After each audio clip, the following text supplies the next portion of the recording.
স্বপ্ন হচ্ছে যে অপু বিশ্বাসের একটা আছে, বুবলির একটা আছে, যেহেতু আমার ক্রাশ সাকিব খান, আমারও একটা থাকে।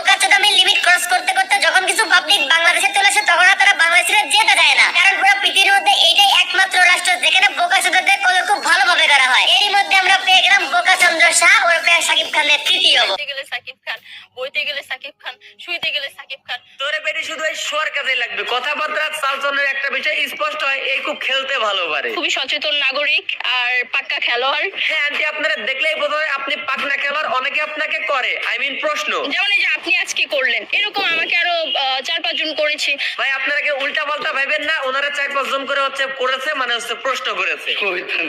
এই বোকা যদি এত লোড নিতে পারে যে শাকিব খানের 2 বউ থাকা সত্ত্বেও বিয়ে করতে চায়, অন্যদিকে আবার নিজের স্বামী থাকা সত্ত্বেও আরেকটা স্বামী চায়, আবার সপ্তাহে 7 দিন কার কাছে কম দিন কাটাবে সেটারও রুটিন করে রাখছে। 3 দিন এই স্বামীকে সময় দিব, 3 দিন ওই স্বামীকে সময় দিব, আর থাকে একদিন। আপাই ওই একটা দিনটা আমার সাথে কাটায়েন। হ্যাঁ, সবই হচ্ছে যে মোতার জায়গায় গুঁতা দেওয়া ধান্দা। তা মামুনি তুমি কয়বার কথা খাইছো? নাউজুবিল্লাহ, আস্তাগফিরুল্লাহ। ভিডিওটি ভালো লাগলে অবশ্যই লাইক, কমেন্ট ও শেয়ার করবেন। চ্যানেলটি সাবস্ক্রাইব করতে ভুলবেন না। আর হ্যাঁ, পাশে থাকার জন্য ফলো দিতেও ভুলবেন না। আপনাদের ভালোবাসা আর সাপোর্টই আমাদের এগিয়ে যাওয়ার অনুপ্রেরণা। ধন্যবাদ।